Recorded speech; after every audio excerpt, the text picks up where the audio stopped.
ఏమండి, గ్రామ పెద్దలు చిన్నలు అందరూ చేరుకున్నట్లేనా? కథ ప్రారంభం చేయమంటున్నారా? సెలవే కదా, సంతోషం. అందరి ఊరిది కాదు, అందరి మన ఇంటి పండుగ అనుకోవాలి. ఇది ఊరి పండుగ కూడా కాదు, నా ఇంటి పండుగ. నన్ను పిలువలే, నన్ను పిలిచిండ్రు, అది దైవ కార్యం. పిలవాలంటే అంజననే వచ్చి పిలవాలి ఇంటింటికి.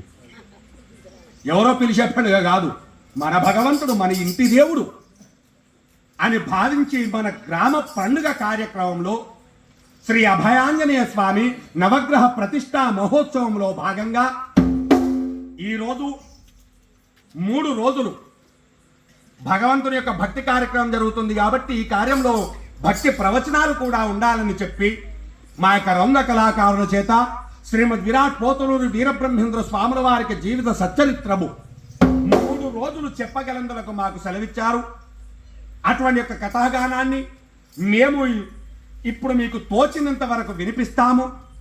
ఇటువంటి యొక్క కథాగానాన్ని, కాలక్షేపాన్ని, కార్యక్రమాన్ని జరిపిస్తున్నటువంటి మన గ్రామ పెద్దలను, చిన్నలను అందరినీ కూడా శ్రీమద్ విరాట్ పోతులూరు వీరబ్రహ్మేంద్ర స్వాముల వారు, శ్రీ అభయాంజనేయ స్వామి, రామచంద్ర స్వామి సర్వకాలముల యందు సర్వవస్థల యందు ఆయురారోగ్య ఐశ్వర్యాదులిచ్చి సర్వదా రక్షించుగాక అని ప్రార్థిస్తూ ఇక ఇప్పుడు మేము కథ ప్రారంభం చేస్తా ఉన్నాము.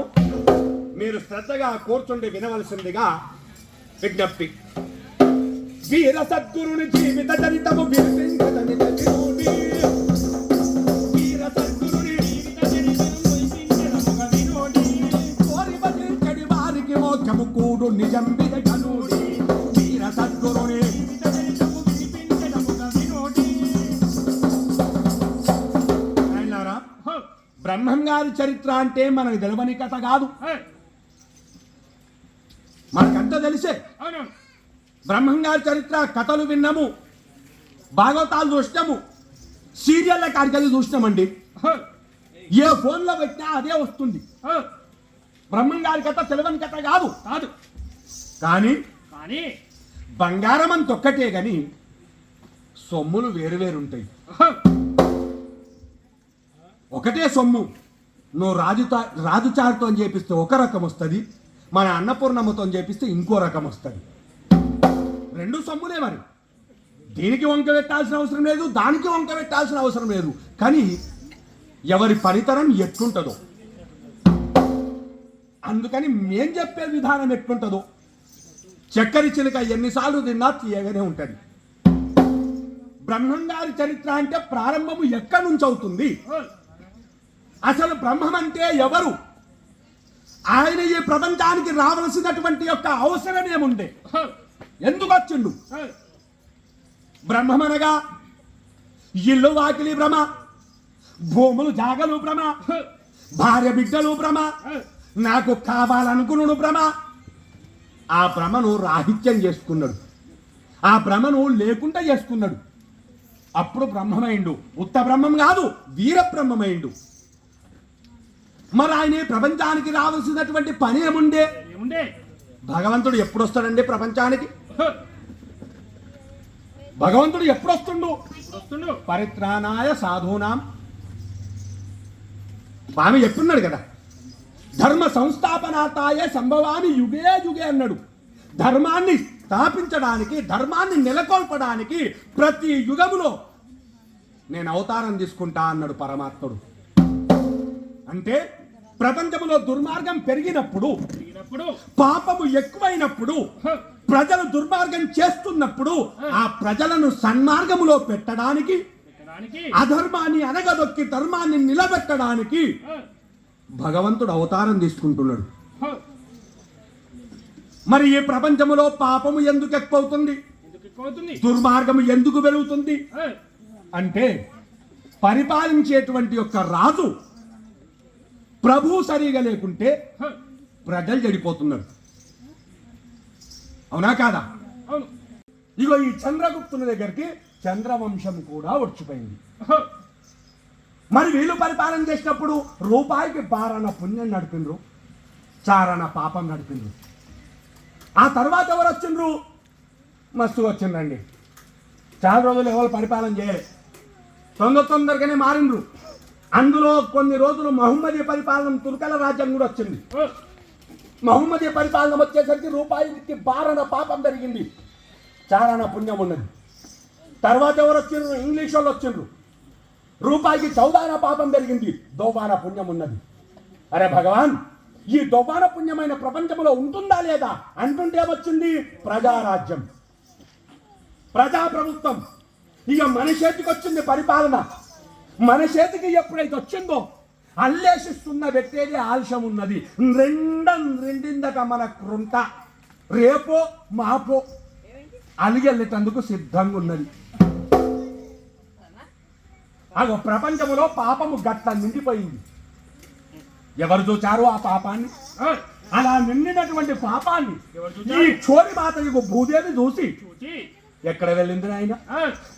బోరుమని మొత్తుకుంటూ అలవైకుంఠాపురంబున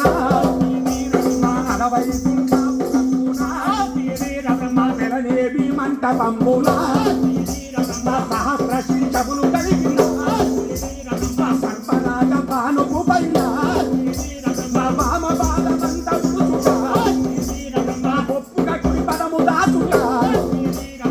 ఆ భూదేవి అలా బోరుమని మొత్తుకుంటూ వైకుంఠములకు బయలుదేరింది. మరి వైకుంఠములో ఎవరున్నారు?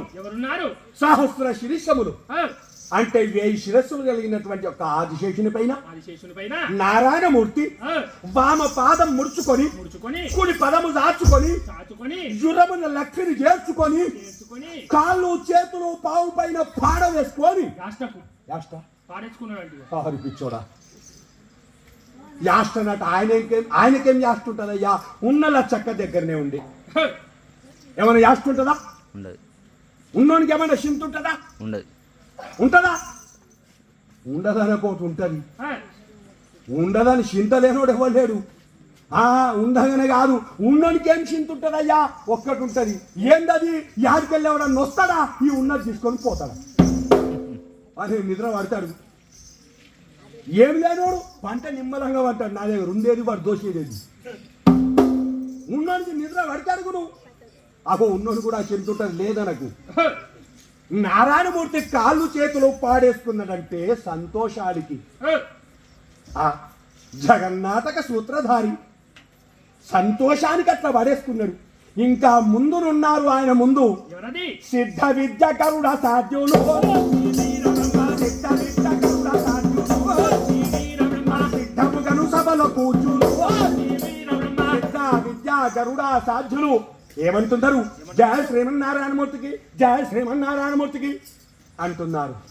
ఆ సమయానికి మన్మహాదేవ శ్రీమన్మహాదేవ శ్రీమస్తు బాలోకలోకోభయ క్రియాధాని నిధన్య మార్గములు చూపి రక్షింప పోషింప శిక్షింప ఇయ్యప్పు ఏ సూర్యచంద్రమాచార సత్యాంగ మత్పాంగ నీ వల్ల జన్మించనే పర్వతంబుల్ నదుల్ సర్వముల్ వేర్క గావించి నిన్ను నృతించంగా నేనెంత దానం దయా సృష్టి చేకోర్కె నా కోర్కె గావింపదే శ్రీహరి నమస్తే నమస్తే నమస్తే నమః అని స్తోత్రించేసరికి నారాయణమూర్తి చిన్నగా కన్నులు తెరిచాడు. నిన్ను కాదు నాయన, భూదేవిని కూర్చుని పెడుతుండు. నీకు ఎట్లా నిమ్మలం ఉంటుంది, నువ్వు అట్లా కూర్చో. ఆమె ఒంటి పాదం మీద నిలబడ్డది, భూదేవిని కూర్చుని పెడుతుండు. మంచి కూర్చో అమ్మా. అట్టెందుకు కష్టపడుతున్నావు, అట్టెందుకు బాధపడుతున్నావు? వైకుంఠానికి వచ్చినవి ఎప్పుడో సంతోషంతో ఉండాలి, బాధెందుకమ్మా చెప్పు. భూదేవి ఏం పని మీద వచ్చినావు? ఏం చెప్పంటారు స్వామి? చెప్పంటావు స్వామి? సప్త సముద్రాలనైనా మోస్తా, పర్వతములు నదులు గుట్టలు అన్ని మోస్తా. కానీ ఈ కలియుగము లోపట ధర్మం తప్పినటువంటి మానవుణ్ణి మొయ్యాలంటే నా వల్ల కాదు స్వామి, నా వల్ల కానే కాదు. భూదేవి కలియుగ మానవులుగా చెట్ల రాళ్ళ గుట్టల కంటే బరువైన రానమ్మా, రాయి రప్పల కంటే బరువు ఉన్నరా? ఏం దుర్మార్గం చేస్తుండ్రు, ఏం పాపం చేస్తుండ్రు? ఒక 2 ముచ్చట్లు చెప్పు, నేను వింటా. వాళ్ళు చేసే పాపము ఏం చెప్పంటావు స్వామి?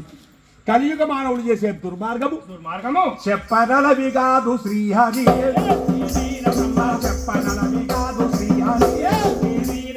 చెప్పుదు నేనెట్లొమురా మా తల్లిదండ్రుల సేవ మరచి మా కరుణుల మోహమున చిక్కి స్వామి కలియుగ మానవుడు చేసే ప్రథమ దుర్మార్గము అసలు చెప్పడానికి నోరే రాదు తండ్రి.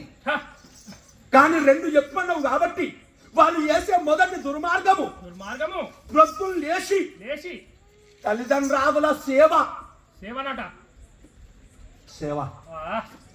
తల్లిదండ్రుల సేవనట సేవ పక్కకు పెట్టవయా, సేవ చేసుడు పక్కకు పెట్టు. అదపాయ పొద్దుగా లేచి అయ్యో మాకు దండమన్న పెడుతురా ఎవరన్నా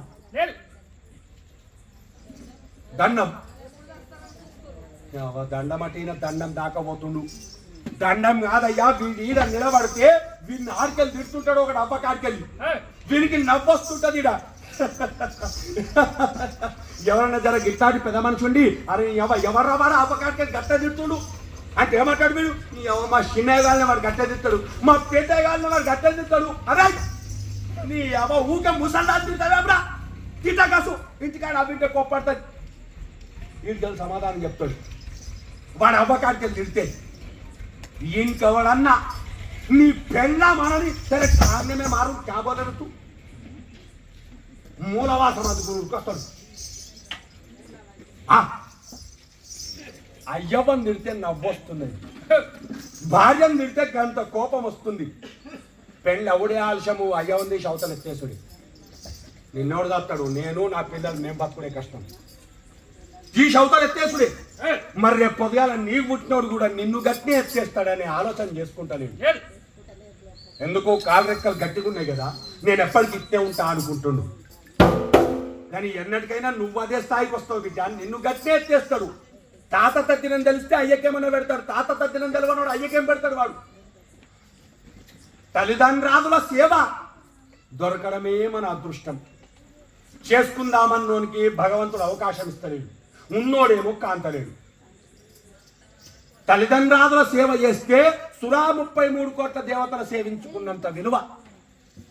ఈ ఉన్నటువంటి అయ్యవను గానక నువ్వు 60 యాత్రలు తిరిగినా ఫలితం లేదు. నువ్వు కొమరేలి పోతావా, శ్రీశైలం పోతావా, తిరుపతి పోతావా, ఈ మధ్యలో అరుణాచలం బాగా పోతున్నావు.